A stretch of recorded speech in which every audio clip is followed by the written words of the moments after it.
हामीसँग 3टा टमाटर छ। यो चाहिँ काटेर हाल्नुपर्छ। सुक्खा खोर्सानी हामीले 8-9 वटा लिएको छौं। धनिया लिएको छौं। यो टर्मरिक हाफ टीस्पून लिएको छौं। यो अजिना चाहिँ अप्सनल हो, तपाईहरुले हाले पनि हुन्छ नहाले पनि हुन्छ, टेस्टको लागि हो। र यो अचारमा हाल्नुको लागि हामीले लसुन 5 पोटी जति लिएको छौं। अदुवा पनि त्यस्तै मसिनो काटेर राखेको छौं। तिल 3 टेबलस्पुन लिएको छौं। यसलाई चाहिँ भुटेर हाल्नुपर्छ, पिसेर। तेल तातिसकेको छ, अब तेल हालेर भुट्नुपर्छ।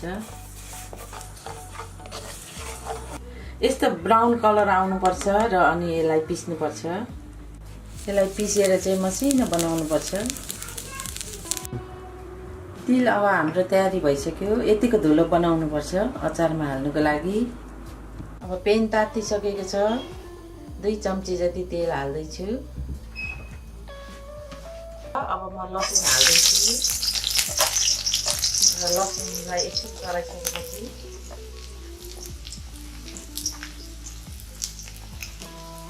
हल्का यसलाई पनि पुराउनुपर्छ र अदुवा पनि हाल्दै छु।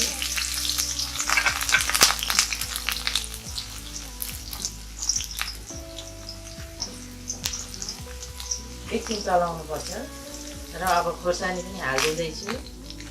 सुक्खा खोर्सानी यसलाई पनि एकछिन फ्राई गर्नुपर्छ। अब मैले अघि 3टा टमाटरलाई काटेर फेरि हाल्दैछु र यसलाई राम्ररी चलाउनुपर्छ। अब बेसार हालिदिएपछि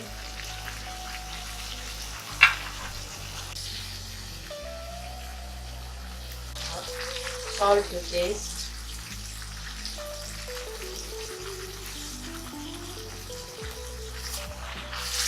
र यसलाई राम्ररी चलाइराख्नुपर्छ। हाम्रो टमाटर पाकिसकेको छ र म धनिया हाल्दैछु।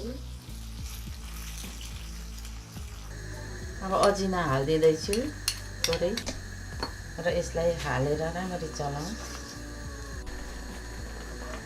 अब टिम्बुरलाई पनि हाल्दिउँ।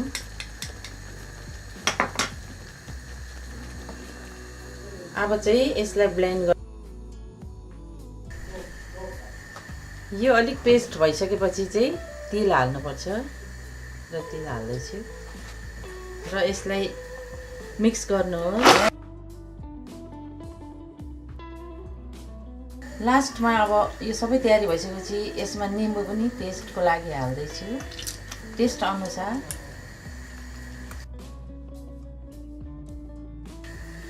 यो मोमोको अचार चाहिँ अब रेडी भइसक्यो र हामीले ब्लेन्ड गरिसकेपछि पिसेपछि चाहिँ यस्तो किसिमको पेस्ट बनिन्छ र एकदमै स्वादिलो भएको छ।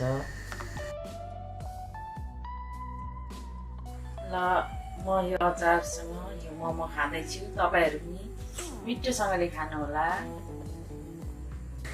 र यो अचारको भिडियो हेरिदिनु भएकोमा धेरै धेरै धन्यवाद।